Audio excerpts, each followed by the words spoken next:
just a little quick thing. This is the first time this happened, I think. Well, maybe not, but 3 videos in one day. It's the first time this happened since, like, since I started doing videos one day a week, every weekend, Friday, Saturday, Sunday. And it's the first time ever. It's kind of weird. And also, Piggy, guinea pig, hello. Hey, hello. this is one of my guinea pigs. I don't think she's ever been in a video yet. I know the other one has, but yeah. Hope you enjoy the video, guys. Yay. Hey. Oh, what's up, everybody? It's HDGamer.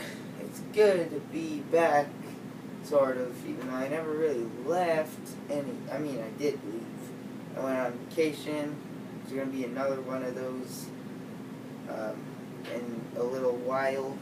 But for now, I'm just happy to be making this video. I know I do this all the time by talking about previous videos, like from the weekend of whatever I posted the video I'm talking in. So this one I'm talking about another video, because How to Do Special Moves was supposed to come out on Friday, like I always do. This is the first time it's came out, like, it was, it's Saturday, but it's more like Sunday because it was like 12 o'clock or something, so, or 1 I think. So it's kind of the first time that that's happened, and it's just because I was hanging out with my friends and they stayed overnight, so like I didn't think about it really, and then I realized later on Saturday I was like, I didn't upload How to Do Special Moves like I said I was going to. So then I decided, but then like I forgot, like I said I was gonna make the video, I didn't finish that sentence, so now I did. I just finished that sentence. Sorry if it's confusing. And then later on at night, I was like, oh, wait a second, the video. And then I couldn't decide on what video it was going to be. And then when I finally was about to do it, I was like, let's just do How to Do Special Moves, even though it's late, really late.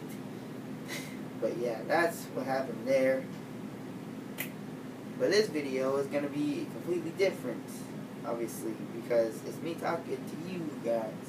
And it's going to be all about side quests, or like things to do in video games that, that you don't have to do, so basically they're side quests. Alright, so the main inspiration for this video is Majora's Mask. Majora's Mask 3D in particular, because that's the one I beat all the way through. Because I really like the rewards you get from the Majora's Mask side quests, all of them, like the fairies in each temple. There's 4 temples, and there's 15 fairies in each of them, and you gotta collect them all, and bring them to the fairy fountains in like the place that you found. You probably found earlier on in the game. So then you have to bring them to each one of those. The fairy will like be restored to their powers, and then give you an upgrade for something. So in Majora's Mask 3D, because it's a bit different than the original game, the first one gives you an increased magic meter, I think. Yeah. The second one gives you the spin attack. The third one gives you like defense upgrade kind of thing, so you can take more damage, and your hearts get surrounded in white, so you kind of know that you got the upgrade. And the fourth one, which is like my favorite, the Great Fairy Sword, which I love it because then you have your real sword, and then you have the Great Fairy Sword on a different item button. So that one's pretty sweet, and they're all awesome just because you don't have to do the get the fairies to do the upgrade, but you can. And I always have, I've only beat the game on the 3D one, but even when on the like virtual console one from my Wii that I got first, I was doing it up until like I stopped playing it for a bit, and then Majora 3D came out, so then I started playing that one. But I always did pretty much the same kind of thing, where I wanted to collect everything I could except for heart pieces, which in Zelda games for me, I never really collect them all. I don't really try to get them all, but in Twilight Princess HD, that one was the closest I got to collecting them all. because I have 18 hearts out of 20 hearts. Every Zelda game you can get up to 20 hearts, and usually it's 4 heart pieces equal 1 heart container. They're called heart containers, not hearts, but whatever. But Twilight Princess is kind of funny because that one requires 5 heart pieces for 1. So you'd think that it would be the game that, for me anyways, I'd have less hearts in, but it's funny because I have more hearts in that out of every other Zelda game that I've played and beat. Sorry, my voice is ridiculous today. So that's kind of a funny thing. When I mentioned the sword, I almost forgot to say how awesome your sword can become. So basically you start off with this little sword, your Kokiri sword from Ocarina of Time, and later on you can upgrade it. If you have 100 rupees, you can go to these guys in the mountains, and they'll upgrade your sword to the Razor Sword, which looks really cool. It's basically like to the handle, and then one blade, and then these like things connected to make this cool looking other blade. Looks sick, but it only lasts for 100 like swings. So after that, it'll lose its edge, and then it just goes back to your normal sword. But if you do this optional side quest related to the video title, then you can get this stuff called gold dust in a bottle. And a bottle, I mean. Like, it was also in a bottle, yeah. But, like, you get another bottle, so that's cool. And then it allows you to give them the gold dust to upgrade your sword to the gilded sword. And the other one was called the Razor Sword, by the way. And the gilded sword looks sick, so it's basically like... I always say so, it's basically like... I'm sorry. But I just do that. So it's a sword. Big surprise there. It looks pretty cool. It's got, like, gold diamonds in it, sort of thing. Not like diamond, but like the shape of a diamond. And it just looks cool. And it's the upgraded swords are both twice as powerful as your normal one, but you obviously want the gilded sword because it stays forever, lasts forever. You can swing it around, you can do whatever you want. And yeah! Back to what I was saying before.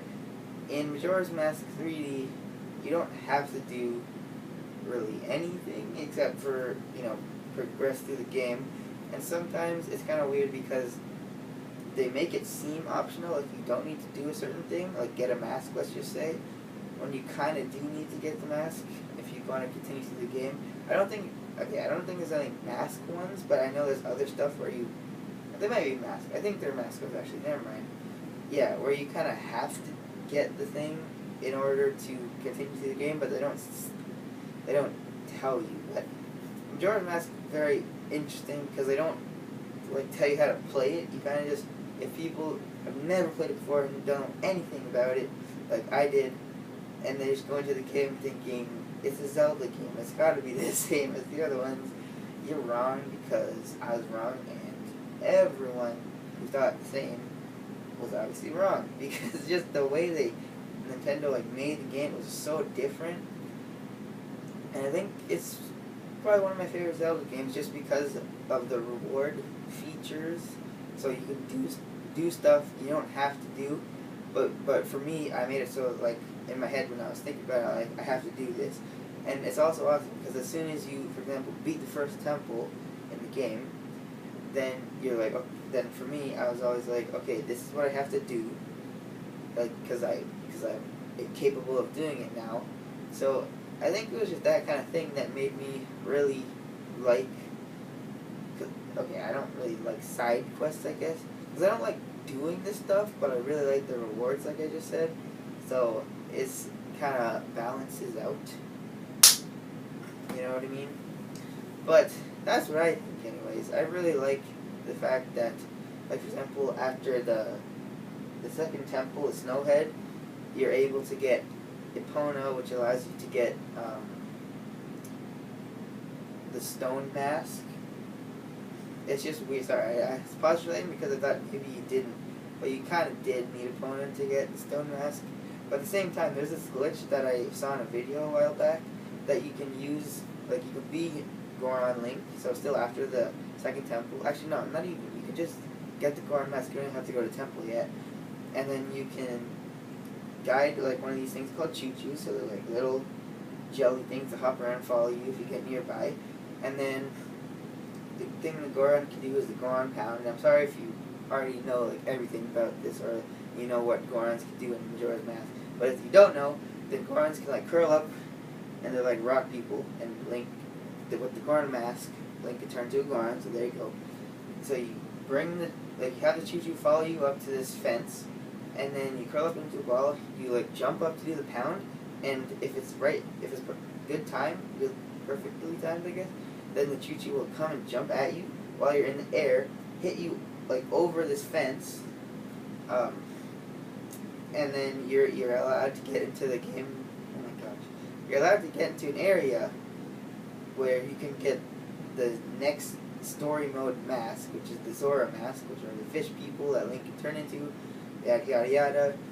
So it's kind of funny, but because you can just do that as soon as you get the Goron mask. And I did that in Majora's Mask 3D when I played through the game. So I think I played through it twice. Yeah, pretty sure I did. Maybe so, but before I was just thinking, do I need a opponent for that? Because you technically do if you don't know about the glitch. But if you know about the glitch, then you don't need an opponent. But I just forgot because I did it both times I played through the game because they kind of changed up where the stone mask was. But you still technically need an opponent. So I guess that's not that different. They just completely changed, like, you think it's on one side of the map because it was in the original game, but the stone mask, which is like a funny looking mask, but it's also pretty useful. It turns you invisible to most enemies. But they put it on the other side, like in the Zora fish ocean area. But anyways, guys, that's what I think about Majora's Mask side quest. But tell me what you think about side quests and games you might play, or if you just thought what I said was relevant to what you like. Maybe, I don't know, say stuff in the comments. Thank you so much for watching. I'll see you on the next video. Peace out.